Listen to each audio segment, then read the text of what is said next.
Hi. How are you? Good morning. Good morning. I'm fine. And Ariel, the wellness coach. Hi, Adam. When I see people, then I become hyper. Energy. I tell you, some different level of energy. Then Mama T is part of it. I know. I see you, Phoebe. Good morning. Phoebe, how are you? Oh, I can't hear Phoebe. I think she's not muted. Okay, all right. We'll sort that out in a bit. Phoebe, but I see you. Good morning to you. And thank you for joining us. Now, we'll zoom straight into it. This morning, we're looking at offenses and apologies. And this stemmed from lots of conversations that we usually would have. But two of these triggered us to say that, okay, let's have this conversation in its raw state and raw form. I spoke to this young man. They got married not too long ago. I think he's been married for just 2 years. And he says, Adam, what do you do when your wife is always saying, sorry, to avoid discussing the issue? So once there is an issue and you go like, you know this and this, it's okay, sorry, it's okay. And that's how they never talk about anything. And he's getting very, very, very, very frustrated. It's as though once you want to talk about it, you're trying to chastise her or make her feel like a baby, or she doesn't think, or she doesn't reason. So the moment you are not happy about something and you want to raise the issue, it's okay, I've accepted, it's my fault, it's okay, sorry. And that ends it. And he's always unhappy about it. And once she does that, she expects life to continue. Like, I have said sorry, it's okay, and let's go on, and that's it. And he says it's piled up, and it's beginning to affect how he relates to his wife. And so how do you deal with it? I said, okay, I want to believe you are not the only person dealing with such a situation, and so we will talk about it. Then the second one, it's about, that one is a lady whose issue is,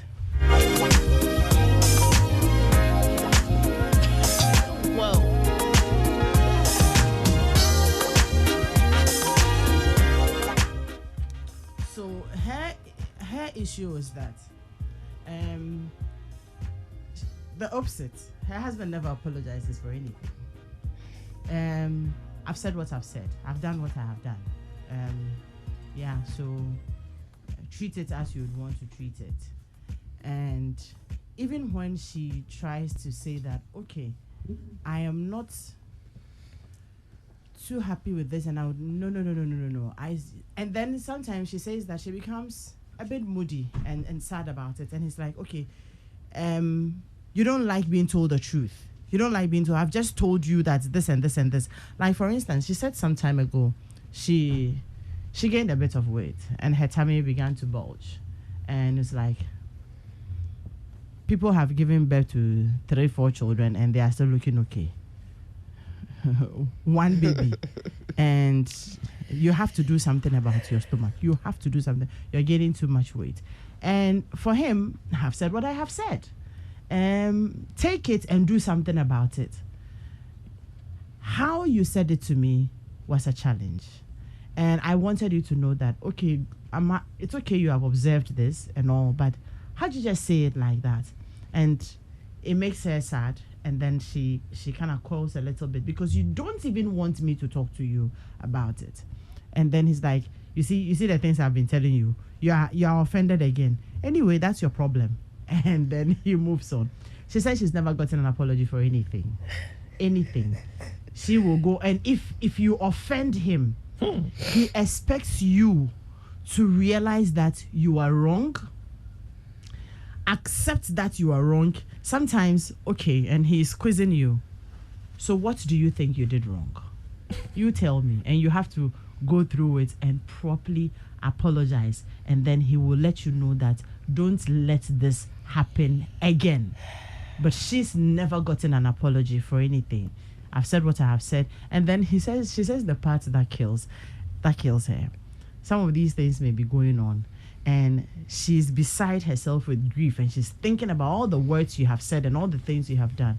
and probably you want to, have sex. She says she usually won't say no, but then she is indifferent about it. That's another problem altogether. Mm-hmm. Why? And she says that at that point, it surprises her how he totally forgets that we had a problem or we have a problem, and trying to be all chatty, all nice, and that's when you're doing all the baby and expects you to come round and everything. And if you're not responding because you're hurting within, so your body is naturally not able to respond, then he goes like, why are you behaving this way? Okay, cool.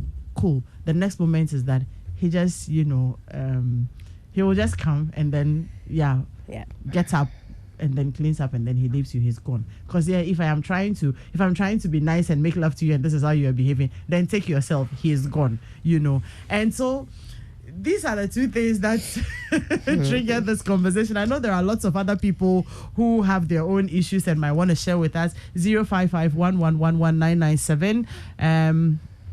I'm not sure about us being able to activate the phone lines, but 055-1111-997. You can share your messages with us, and then you can also share with us via our social media handles at Joy997, Facebook, Instagram, and on Twitter as well. And then you can also message me, Adam Knight T. I'm usually on Facebook. Let me say a very big thank you to Amasha Partners Limited and IK. Yumvita, a delicious way to grow. Dano Milk, choose tasty milk, choose nourishment. Choose Dano Milk, go for it. And Sankofa Natural Spices, DDE. You want to go on myjoyonline.com and look for Life Lounge with Adam Naite. I have pushed myself to start some write-ups, and my focus really is on work and family life balance. It's killing a lot of people, a lot of young people, married, have one child. You need to juggle it with work, and it is a lot of problem. And I have quite a bit of experience, so trying to share as much as I can. My first write-up was I Understand, and then I followed it up with She Understood. Yesterday's was published, says Fix It, and so you might want to check it out. Life Lounge with Adam Knighty. Maybe when we have time, I'll share portions of yesterday's write-up with you. But we go. Can you hear me now, Phoebe?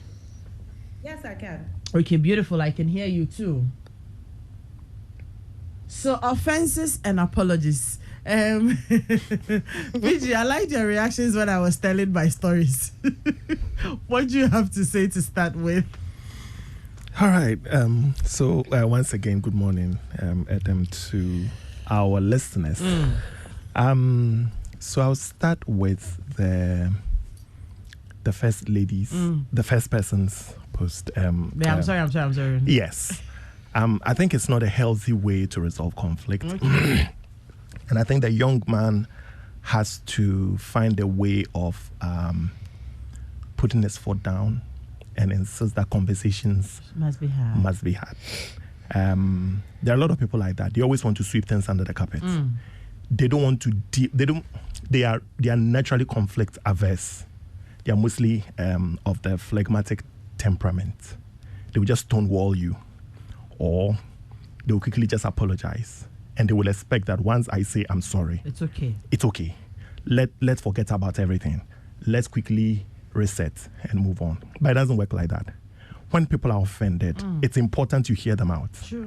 It's important you get to understand the nature of the offense. You also need to understand their thought processes, because you see, sometimes people take offense for things that we don't intend for it to be offensive. And so if you think that by apologizing you move on, what you are literally doing is that you are preventing one fire, but you're actually not dealing with the root cause of the fires. So it can come up. So it will come up again. And sometimes you walk in your own house like it's a field of landmine. Oh. You don't know where you step for something to go off. But when they go off, all you want to do is to apologize and move on, rather than fixing what is on the land that constantly trigger those explosions. And so it's actually in the interest of the lady to sometimes allow the man to talk. But then again, let's also say that in approaching it that way, the man should also probably be careful with how he goes about it, his approach and everything, because probably the lady has realized that when she apologizes, she sort of saves herself from a bigger conflagration. Because there are some people, once you give them the chance to talk, it's just going to be a lecture of your lifetime. And it goes beyond the lecture to personal attacks. It goes from personal attacks to literally being, degraded, disrespected. Yeah. And so if I know that if I quickly apologize, it will stop you from talking, I will apologize. So let's find a balance here. The lady has to be receptive to the man's emotional expressions. If he's not happy about something, if he's prompting you about something, if something has gone wrong and you can really see that he's upset, you may want to listen to him. But for the man, or for whoever is from the man's behaving like the man or expecting those things like the man, when you're also given the chance to talk, be considerate, choice of words, the timing, how you say things, so that the person wouldn't also feel overly attacked and therefore may want to use apologies as a defense mechanism. Okay. Yes. Then the second one... Before you go to the second one. Right, okay. How about in instances where you know that, this thing, I didn't do it well. You yourself, you have realized it. And okay, in my head and in my heart of hearts, I am taking steps for it not to happen again. Reasons I don't want you to come and start digging into it. Exactly. How about that? Yes, but I think that it shouldn't be something that stays in your head. It should be something you should communicate. Okay. That, listen, I'm sorry. I know I goofed, I messed up, I shouldn't have done it this way, I shouldn't have said it this way, and then all of that. I promise you it's not going to happen again. Great. So you see, you should be. Most of the time, a lot of people think that we are clairvoyants. We read minds. But people don't read minds. Sometimes the difference between peace and war is just saying what is on your mind. True. You just say it, and sometimes it takes the anger. And depending on the temperament of the person you are dealing with, if you keep quiet, if you're dealing with people who are like very analytical, melancholic in nature, if you keep quiet, you are literally leaving them with all their thoughts that can quickly move from okay to toxic. Because for them, they thrive on information. You are not telling me what I expect to hear. So then they have their own answers in their head. And they are just like, their thoughts are just going crazy and crazy in their head. Sometimes just, if they ask you a question, just verbally, directly, answer them. Because that is all they want. They just want an answer. So in those instances, if you realize that you are wrong, you yourself, you know you are wrong, just apologize, just admit. You better apologize properly and Yes. maybe explain why you are wrong, so the person knows that you are not just shutting them out. Yes, maybe not necessarily explain why you are wrong, because that may come across like it's like a false confession, but more like admit. Okay. There's a difference between explaining why you are wrong and admitting that, listen, I'm wrong. I shouldn't have done it this way, and it won't happen again. Just say sorry, it's okay. Yes. And if the person then goes on to ask for specific information, then provide them. Okay. But if the person just wants you to apologize, just be sincere about the apology. Most of the time, people apologize, but you see, it is not what they said in the apology, it's how they said it that gives it validity or not. True. Sometimes people will apologize, but you know that they're literally being sarcastic with the apology. You understand? Yeah. And then on the man's side, the second one, I think that this is a plain case of what is good for the geese is not good for the gander.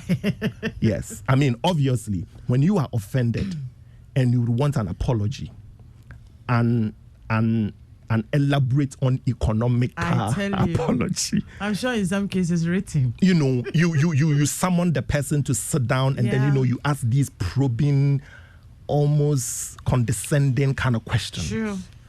And then when it is your turn, you say that you've said what has to be said. I mean, you see, it is not, feedback is always a difficult thing for people to take. We are all guilty when it comes to feedback. True. But I think what makes it quite difficult or extra difficult for a lot of people is the how we give the feedback. Nobody's saying that don't say some things. But we're just saying that watch how you say it. So there was this joke I read on Facebook. Somebody said, a lady called the husband to come and help her zip her dress. And then the guy said something, and the lady was like, are you trying to say I've put on weight? Yeah. And the guy said, no. I'm just saying the glory of the Lord has filled you.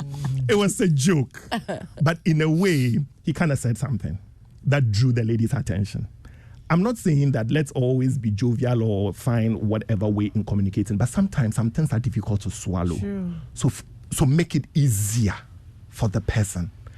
Make it something they can swallow. But if you just keep throwing it at them, yes, what you're saying is the truth. But it is the truth that is hurting the person. It's the truth that can collapse your marriage. You can't be truthful without being abrasive. You can't be truthful without being confrontational. You can be truthful, you see. And most often we say the truth in a negative way. You could just say it in a positive way. Oh wow, babe, I this is the baby came. You are. Well, what are you trying to say? Oh, I'm not trying to say anything. I'm just thinking that maybe we could be taking evening walks or something. Or probably won't even say anything. Just say, oh, babe, have you considered us subscribing to a gym or something? Oh, why? Oh, I mean, we would need to keep in shape and then all of that. So by saying that, you have put yourself in her position. You are saying we both need to keep in shape. So I'm going to gym, I'm taking you along. But God knows it is you who really needs to go to the gym. So by so doing, you find a nicer way of drawing her to keep in shape. So there will always be a way you can go about it. I mean, this is just on top of my head, but I mean, if you actually sit down to think about it, there'll be so many positive ways you can talk about a woman's weight, because it's a big thing for most women. Extremely big thing for most women. We ourselves, we are worried about it. That's what I'm saying. So for you to openly blurt it out like that, it has its own way it feels. And you don't care how the person feels. I think that, look, PG, when you were talking, I just put one, word down, maturity. Yeah.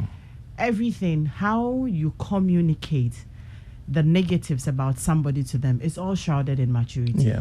If you're immature, then that's when you do I've said what I've said. Yeah. I don't care about your emotions. But if you're a very mature person and a very reasonable person, you will care about the person's emotions. You will care about the person's emotions and know that, okay, it's not like I want to patronize you, but you would want to communicate respectfully. Respectfully, knowing that they are human beings, they have feelings, they have emotions, and not to necessarily want to bruise it or hurt it. So maturity in some of these things is really, really, really, really very, very important. Ariel. Yes, ma'am. Hi, Adam. Yeah, so I mean, we looked at two scenarios. Yes. And PG is giving us some insights. So yeah. Wondering if I have something to share. Very interesting scenarios. And this I'm sorry thing is very funny and as well as very serious. You know of it, right? Pardon? You know of it, right? Oh, yes. I mean, a lot of people do that. It's a mechanism people have developed as a way of protecting themselves. Because How so? Because, we've normalized behaviors. Okay. People have normalized certain behaviors, habits, and communication in order to protect their emotional well-being, thinking that if I do it this way, it won't escalate. Okay. People do this, I'm sorry, because they don't want to rock the boat. They don't want to face the bigger conversation because they are afraid of communication. It could be that sometimes the people themselves doing, I'm sorry, just to end it, can't express their needs in a very good communication. So then we shouldn't talk about it. So people have normalized things as a mechanism to thinking that if I do it this way, I'm okay, because it doesn't escalate into the areas I'm afraid of going into. So this thing she's doing, it's a way she has learned over the years that if I do it like that, it ends there and it's over. But as PG is saying, it doesn't end there for him, the man, and it doesn't end there for the woman as well, because she knows very well that there's always something going on and she's just, brushing it away. But the guy needs to find a way to have a very effective, or rather a conscious communication with her. Sometimes in the heat of these things, everybody wants to be defensive. So in being defensive, nobody wants to be put to, becoming conscious of knowing that this is what you're doing, accept that you did this immediately. If you're dealing with somebody who has this kind of trait or mechanism to avoid talking about things that are very important, that needs to be spoken about, you need to create a platform away from when this incident happened so that you can get them at a space that they feel safe to bring up the conversation and consciously take steps to address it. Sure. And in taking steps to address it, there's no need to make yourself a victim. As soon as you make yourself a victim, you put them in the place that it's your fault. You did this, you did that.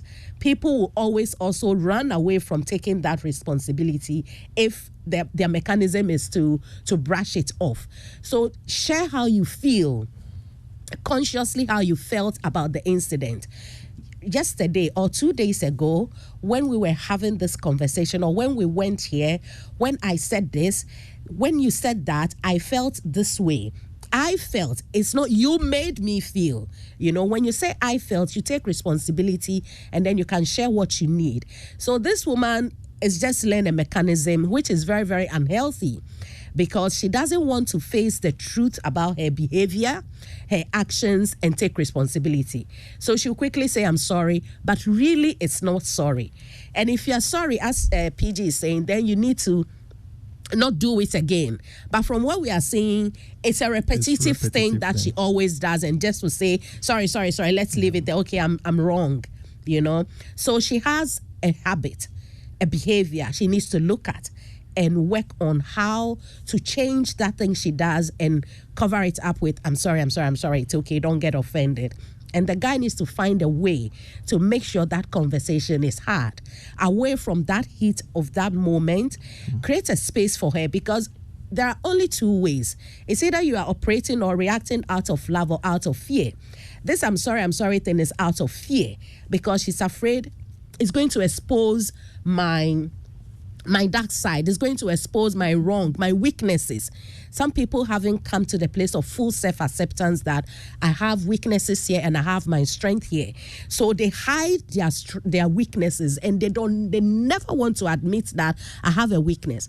But until you accept you have a weakness, then you can change and also grow. They don't even want to accept it. Yeah, that's the thing. Weakness. And that is a lack of self-acceptance, because you're pushing a side of yourself away. Yep. So that's fear of who you are.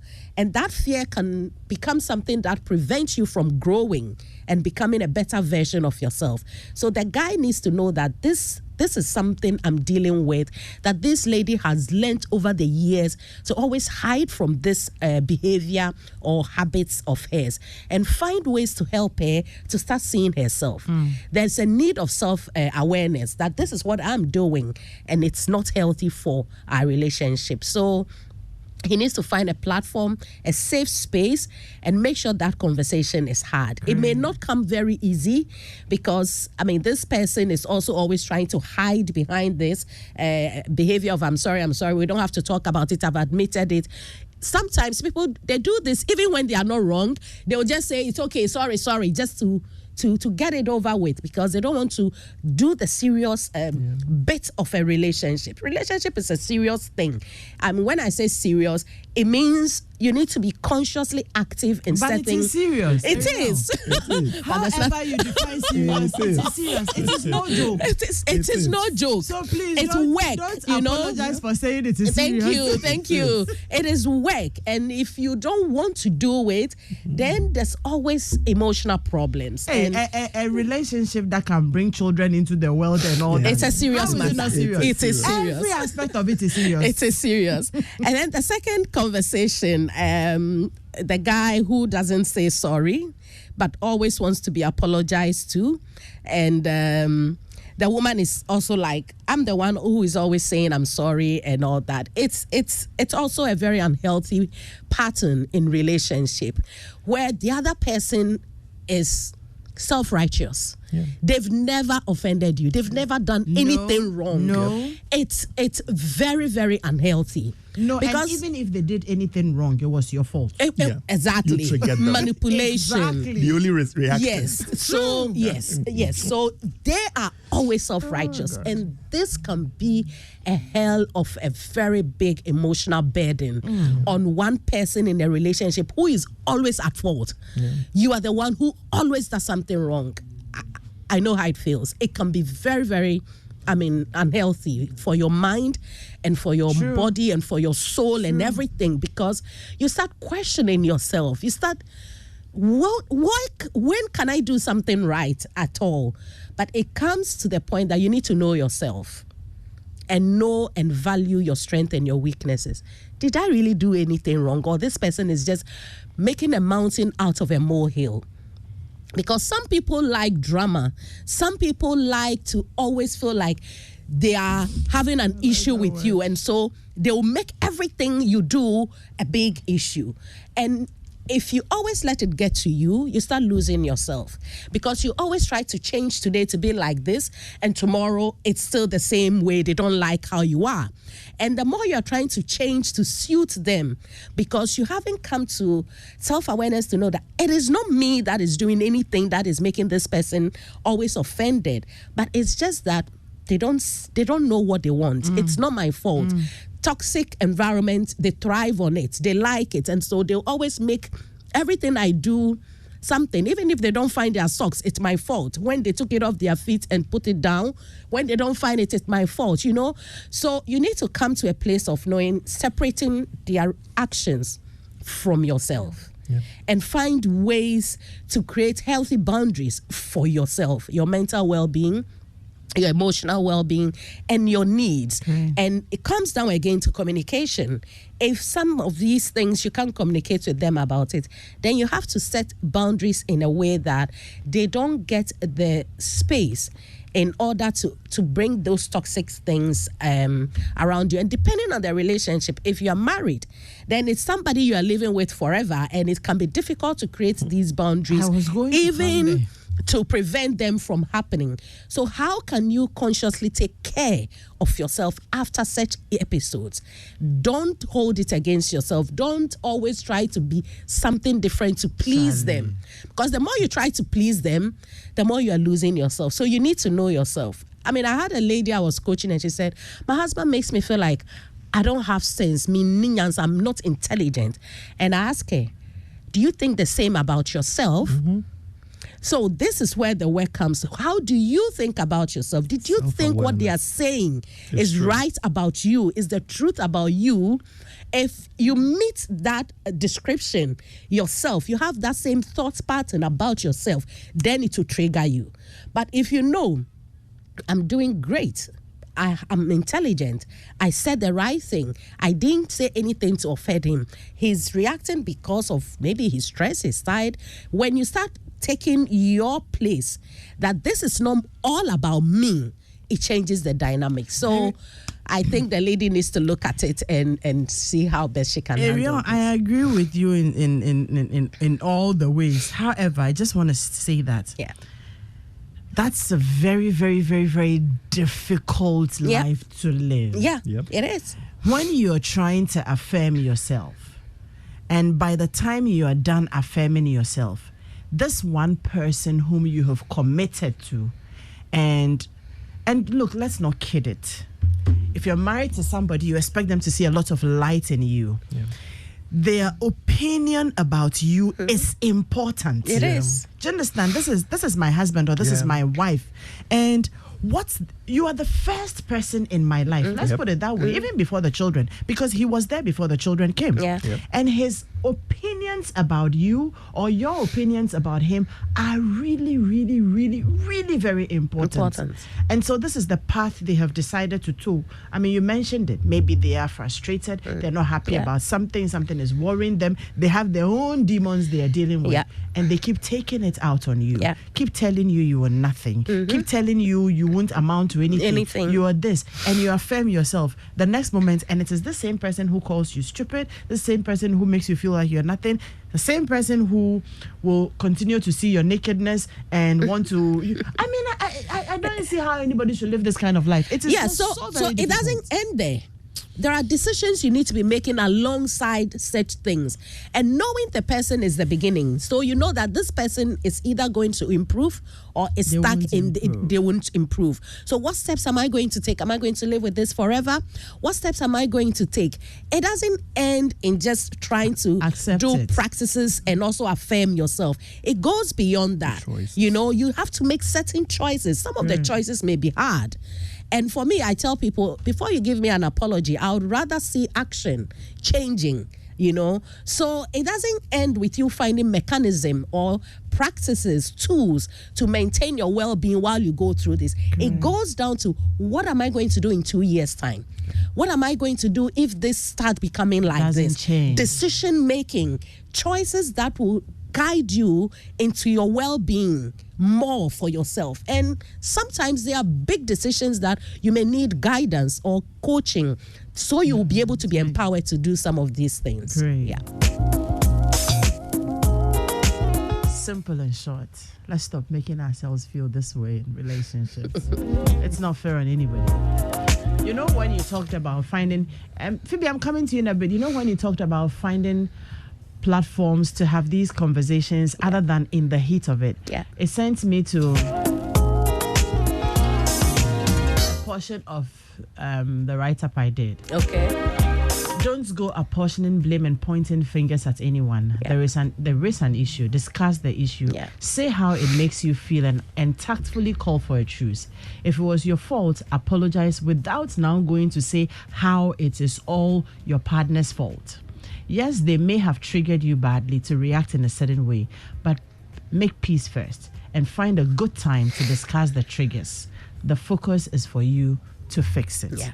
So in that instance where all you're trying to is normalize things, because everybody is, normalize it. That's not when you go into, like Ariel said, you start going into the nitty-gritties of the issue. Apologize. Make sure everybody is calm. Some other time. When you are not fighting, then you have a very nice way. When you've cooked some delicious meal, and this or you is your came partner. home with a very nice hairband and said, I saw this hairband and I bought it for you, and she's all smiles.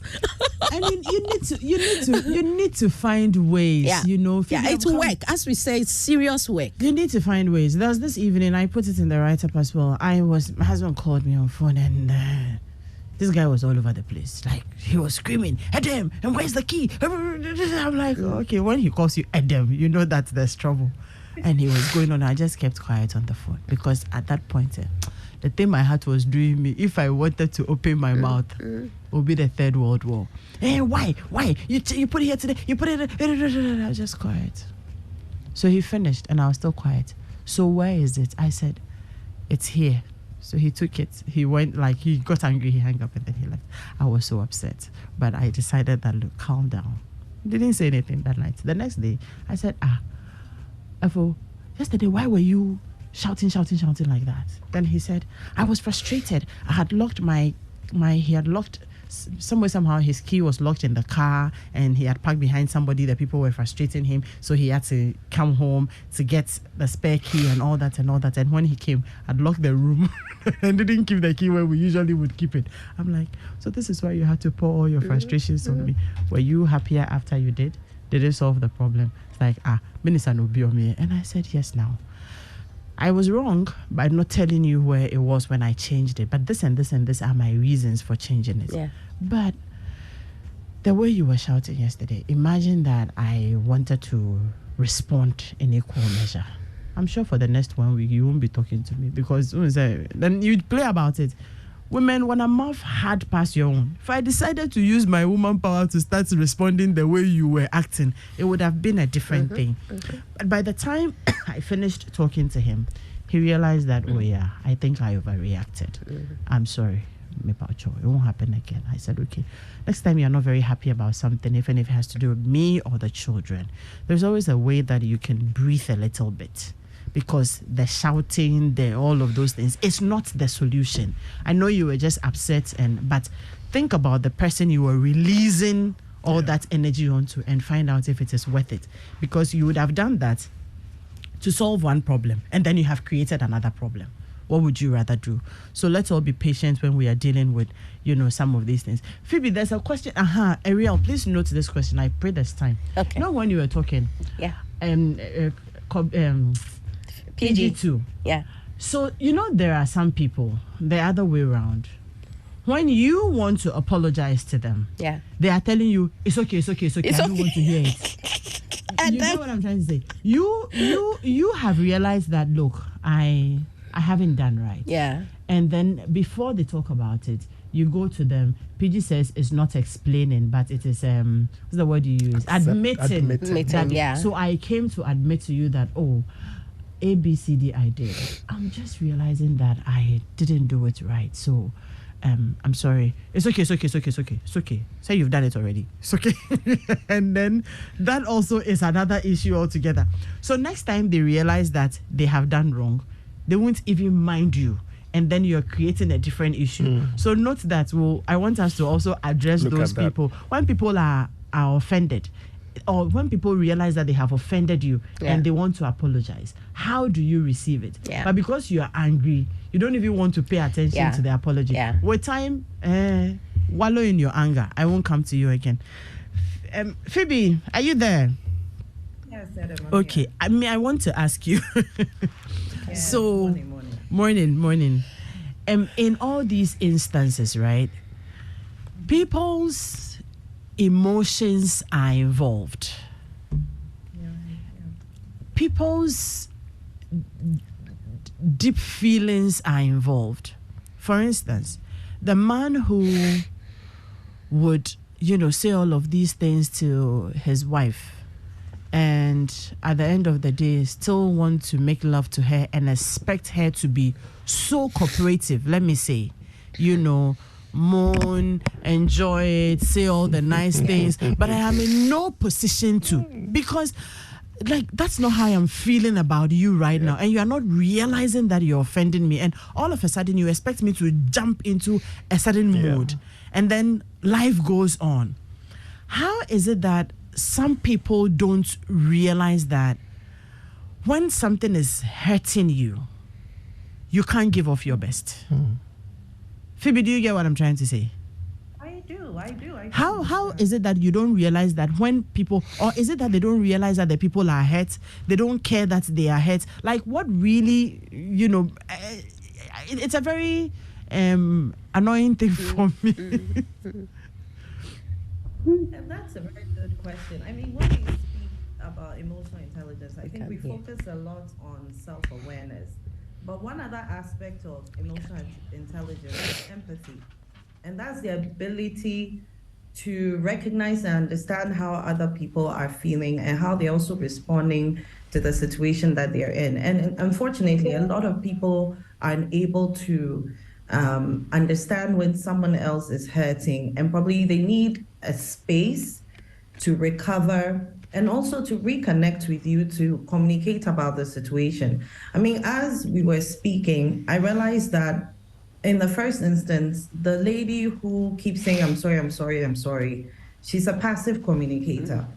In the second instance, the man who keeps speaking to his wife and telling her, and I think that's the one we're addressing right now, and telling her all her faults, but he himself, he's not ready to apologize for his faults.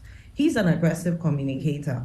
The best type of communicator is an assertive communicator, is one who can express their feelings, but also be able to listen to what that other person is feeling and going through. Because the focus of every conflict resolution situation is for connection. It's for you to resolve the situation. We are not trying to say who is right and who's wrong. We are trying to reconnect as a couple. We are trying to get to the bottom of the issue and ensure that it doesn't happen again. We are trying to understand each other and gain, deeper knowledge about your partner or about the other person. But unfortunately, a lot of times our goal is I'm right and you are wrong, or I feel like this and you feel like that. But we both have feelings. We came into this marriage as two separate individuals from two separate backgrounds, from two separate versions of life and exposures. So we need to learn about each other. In the first instance, I would advise the gentleman that, you have to invite the lady to talk. As much as you have, the issues and situations that you're going through, and you want to share with her, you want her to gain understanding. She has learned through her life experiences, through her own perspective, that it's better to keep things to yourself and also to avoid conflict and just apologize. But you have to take an extra step to encourage her to talk, not just about serious situations, but about herself. You need to learn who she is, And you need to draw her out so that she gets to the point where she feels safe and secure enough within the relationship. She feels that her identity is significant enough for her to express the things that she feels and the thoughts that she has. In the second situation, that gentleman, honestly, he also needs to be made aware that the way he's communicating is not right. That is not the way to gain an understanding of your partner. And you also cannot impose your needs on her. You cannot impose your version of events on her. She also needs to have the space to express herself in a genuine and an authentic way. And I think sometimes it's always the issue of focusing on the most important thing. The most important thing in a marriage is not you. It's not you, the individual. It's the relationship. It's the connection. It's the togetherness. That's what we are building. We're not trying to build a self-identity. Marriage is not a place to be independent. Marriage is a place to learn healthy dependence on somebody else, but also learning to assert yourself and learning who you are. I mean, Ariel touched on that it's not just about learning who you are, but also learning who the person is. And so there's a lot of learning going on, and that's why it's such hard work.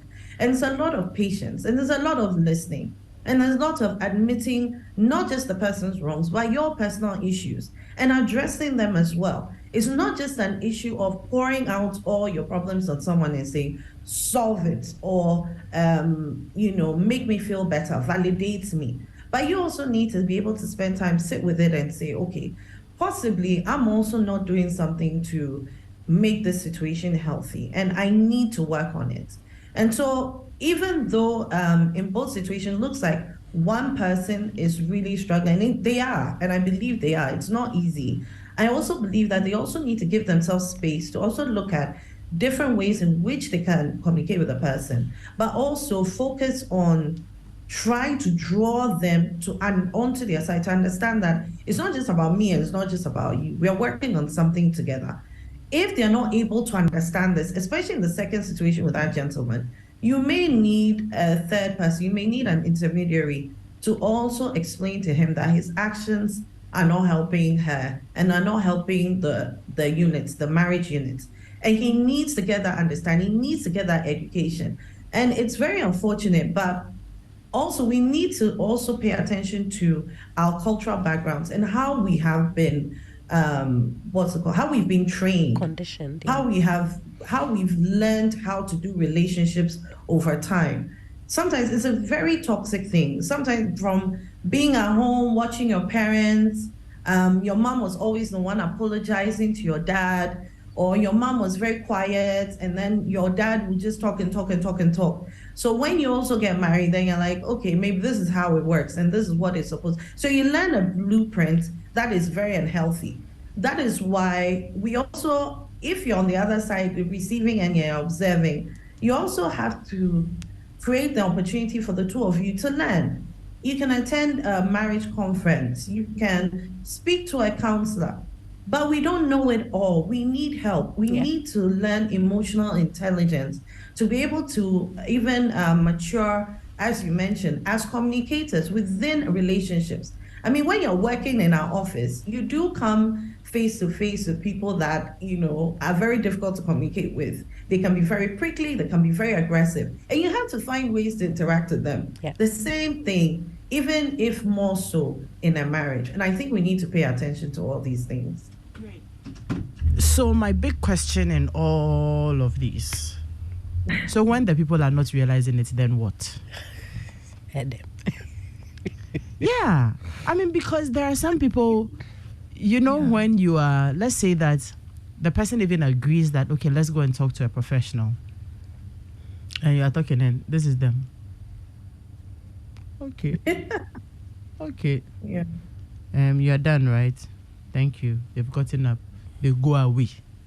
Because there are some people, they have read about this emotional intelligence, which I think it is very critical in every relationship. You know, whether the work front or the home front or in our daily lives, it's very important to be very emotionally intelligent. Now, you know, PG will agree with me. A lot of businesses and companies are even investing in trainings just for emotional intelligence. And so you need it in your home. So you have heard it, you know. And I was trying to tell you earlier that there are some people who see these things as weaknesses rather.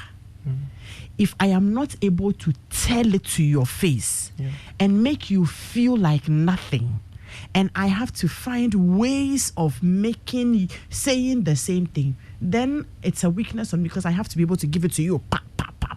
You know, there are people like that. Yeah. And if this person, you find people in this sect and they are like, they have assumed the attributes of God, the same yesterday, today, and forever. They will not change. And you're hurting. They won't apologize.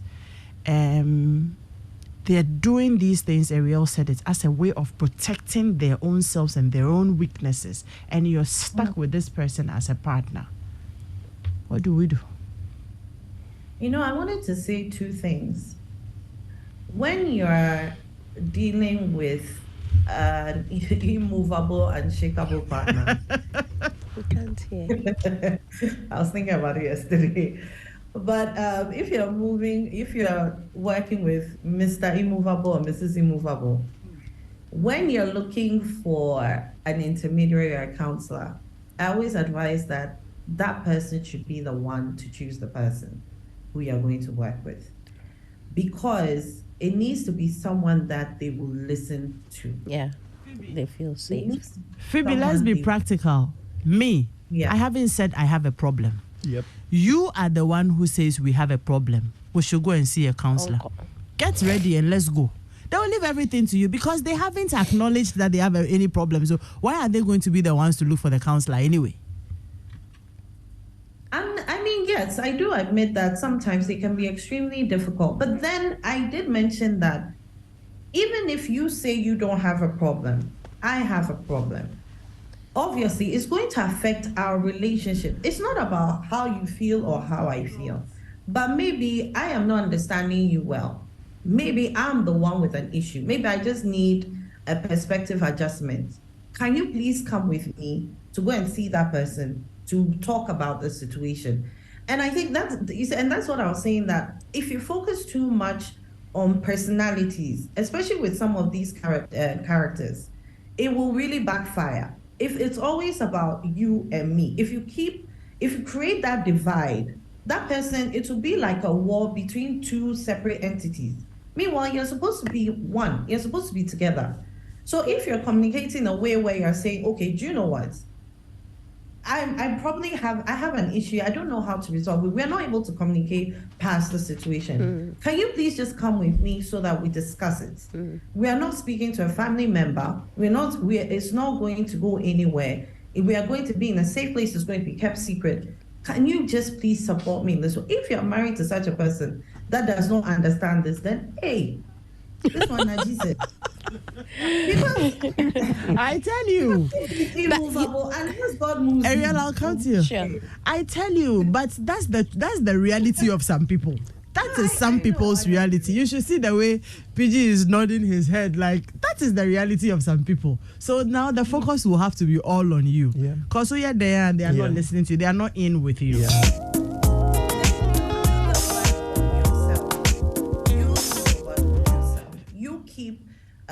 You get help, you speak to people, do the work on yourself, get the support that you need. Thank you.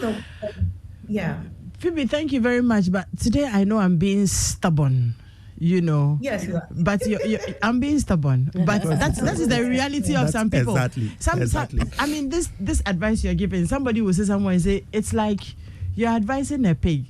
You know, you get the help and I'll come back. You get the help and everything. And then you go back to this person who keeps throwing the mud at you. And you are in this. Phoebe. With all due respect, a lot of people haven't actually traveled down this road because sometimes they see it from the beginning that it can't work. Hey. If you are on this show, you're listening, and you've tried all these things, please call in now, comment, send a message. Oh, hold on, I have a message. I have a message here. Let's hear you. I have a message here. Somebody says, good morning, Adam. Oh, this one. He says, lucky. The man is lucky to have a wife that even says sorry. In my case, I have never heard this before in my marriage. She's always right. There was this day she stopped with her ex-boyfriend on the road. As we both were walking without prompting me, I had to continue walking before she joined me later. Even up to today, she's defending her actions. No remorse. That's the kind of wife I have. This is from James in Pantan. So you see the enormity of problems people are dealing with. But for your eye care challenges, look no further. Amasha Partners Limited and Eye Care has it all. Your eyes deserve the best care and quality designer eyeglasses. Amasha Partners and Eye Care undertake the following services: supply of designer frames, sight testing, supply of lenses, sunglasses, contact lenses, ophthalmologist in attendance, and general treatment. Locate us at La Opposite Trade Fair, Spinters adjacent ICGC before the Community 18 Junction, McCarthy Hill opposite Benji Lodge, North Kaneshi, Swan Lake opposite Greenhand Junction, Achimota, second floor, Dainswa Plaza, Takrady. They are on the Axim Road opposite CBG Bank Hall. They are opposite the Housing Junction, Kumasi. They are the airport roundabout. And when you go to Kolibu, you will find them at ECG, opposite the ECG, and in Koforidia on the Central Hospital Road. And then inside the Meridian Plaza, Community 1 Tema. Numbers to call 0302 939 850 or 0302 778827. You can follow them on Facebook, Twitter, and Instagram. Enrich your breakfast with the nourishing goodness of Dano Milk Cool Cow Instant Powdered Milk. The rich taste of Dano Milk makes a perfect combination with your tea, oats, cocoa, and others to give you that great tasting breakfast you've always desired. Dano Milk Cool Cow is fortified with vitamin A and is also a good source of protein and nutrients such as vitamin B and iodine to help keep you nourished and strong always. Dano Milk is affordable and in any shop near you. Choose Dano Milk today for your nourishment and build your strength every day. Dano Milk, go for it. This advert is FDA approved.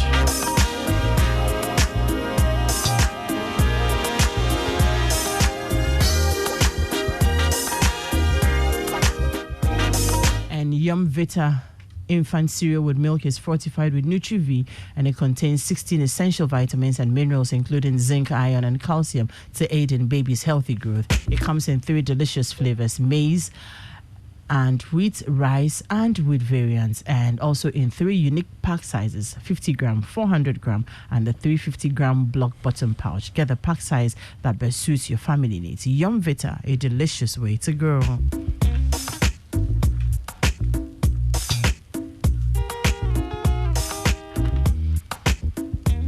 And it is historic, iconic, and thrilling. Birthed in Spain in 1635, caught the eyes of the world, performed in almost all stages in Europe, listed as one of the 40 greatest plays of all times. Now in Africa, Accra, it is the Afrocentric edition of Life is a Dream by Latif Abubakar, a Spain-Ghana production. Live at the Accra. Oh, what's happening to me today? Live at the Accra International Conference Center, 27th and 28th. That's today and tomorrow. 2 shows each day, 4 p.m., 8 p.m. Amount is 150 Ghana cedis. You can dial *44*7 1092 hash to grab your tickets, or visit at Latif Globe on Facebook, Twitter, and Instagram for details. Early bird tickets, 100 cedis. That ended on the 19th. Tickets are available and at Joy FM Bachuena Total and Airport Shell. Life is a Dream is sponsored by Embassy of Spain and MNC Group, supported by Second Coming of Nkrumah Project, powered by Joy Entertainment, Graphic News Plus app, and Globe Productions. Globe Productions, experience the best.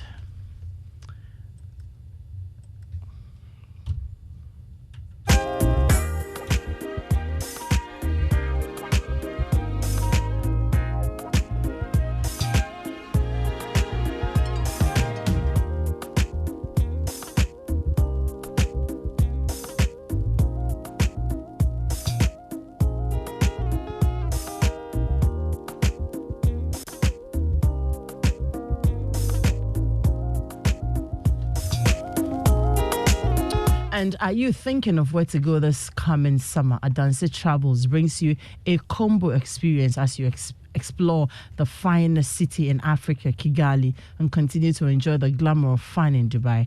These 10 days trip have all you need for a fantastic summer holiday experience you have always wanted. The summer reflection at the Genocide Museum in Kigali and the bustling nightlife in Kigali, the sight of the marvelous architecture in Dubai, the comfort and luxury at the various hotels, the buffet, breakfast, and above all, the fun-filled Adanse at 10 party with live performance from Samini at the Dubai desert is too good to miss. You get to experience all these at a cool rate of $1,650, that is $1,650, covering flight, hotel, visa, transport, and many more. Departures from Accra 11th, August, 13th August, and 25th August.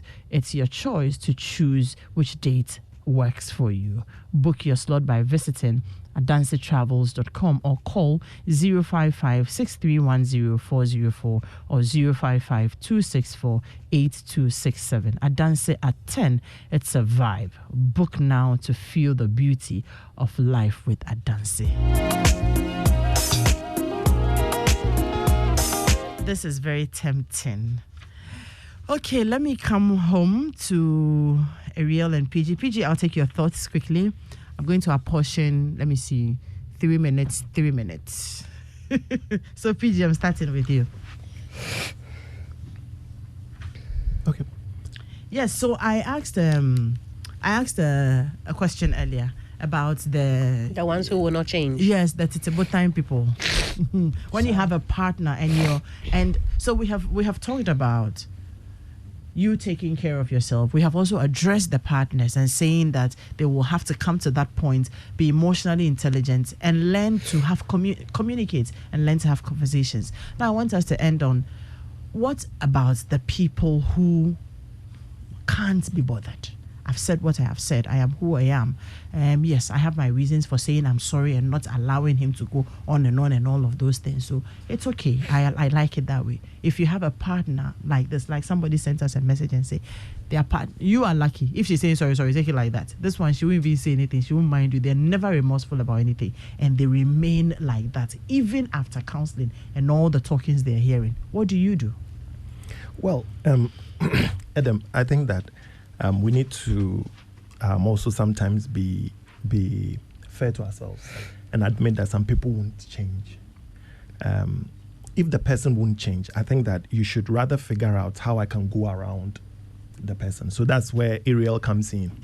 Ariel will teach you all about the self-care practices. Because the fact remains, I mean, if you keep beating a door hoping it will open, and it won't open, you know that it is bolted at the back, with steel. There is nothing you can do about it. I think that it's only helpful to you, because if you keep hitting a door that won't open, you frustrate yourself. You frustrate the person, because then at a point in time, the person begins to even see your knocking, with the hope that you can reach them and have these conversations as personal attacks. So over time, the thing rather escalates. So sometimes you just need to keep quiet and see how you can, two things. Either you take yourself out of the situation completely, or while you are in it, you try to protect yourself by, taking good care of yourself, developing yourself, being aware of your own emotional needs and your self-care, and then everything. So this is where all the wonderful things Ariel can do for you comes in. Because the thing is, you can't, for how long are you going to, fight someone who has stonewalled you? You frustrate yourself. You frustrate everybody. So sometimes just take yourself out of it. And there are so many people in our Ghana here in that marriage. That's the reality of a lot of people. That's the reality of a lot of marriage, because a lot of people have a motive or a reason for being in that home. Exactly. So if the only thing I have to now deal with is your inability to apologize or whatever, I just focus on the other good things of the marriage, and then probably just stick my mind on it. Sum it up in your inability to be reasonable. Yes. And along the line, what happens is that it begins to affect interpersonal relationship, which then affects sexual relationship or intimacy. I mean, intimacy is more of a broader word.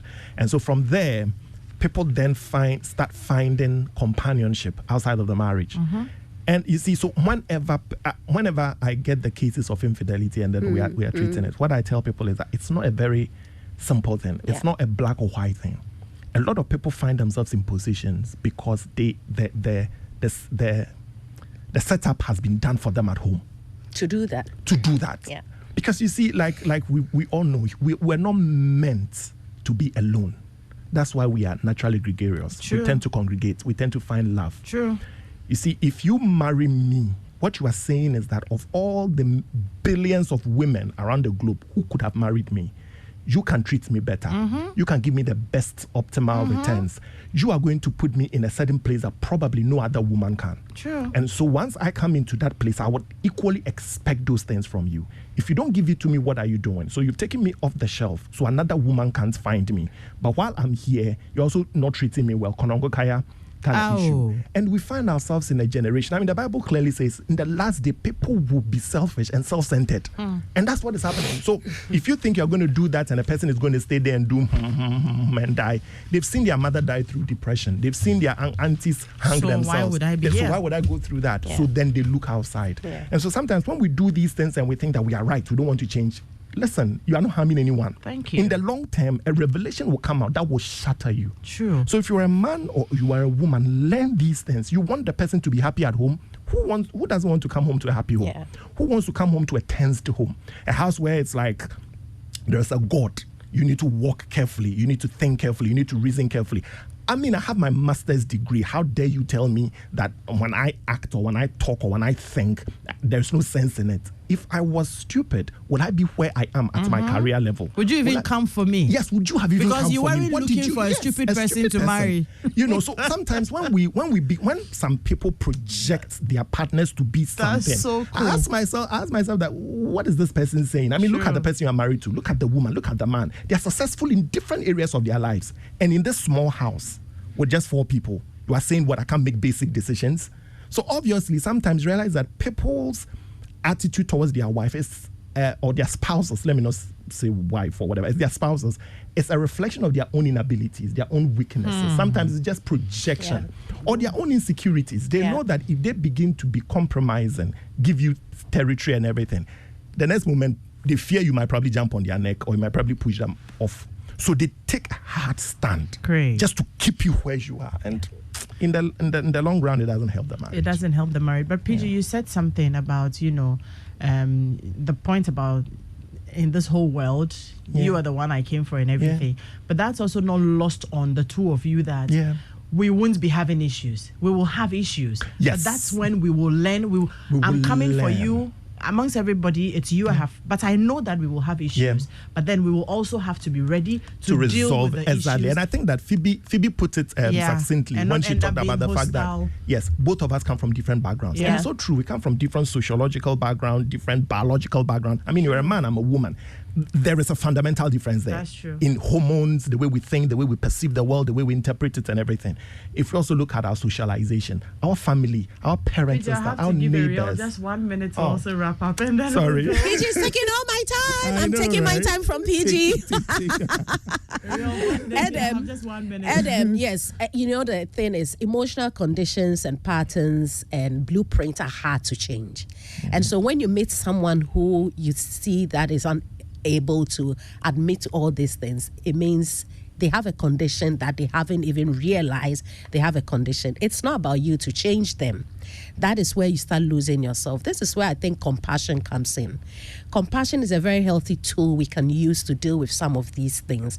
And when we get to start having compassion on certain people or the loved ones we have and how they've become unaware of themselves, from compassionate points, you start changing how you react to them because you understand it's not them. They have learned something to protect themselves over the year. That has not become a problem for them because change is a scary environment for a lot of people. I have to act differently. I have to talk differently. I have to behave differently. So compassion is needed in our relationship. Compassion for our loved ones and self-compassion for ourselves as well. Because if the person doesn't want to change and you don't have compassion on yourself, to take care of yourself and do things that will help your well-being, then you'll be, as PG said, you're trying to push something that will not change. Great. It's important we have compassion on each other and develop ourselves so that we can be able to deal with some of these things that comes up in our home. And we will have to continue this conversation. we will. And Adam,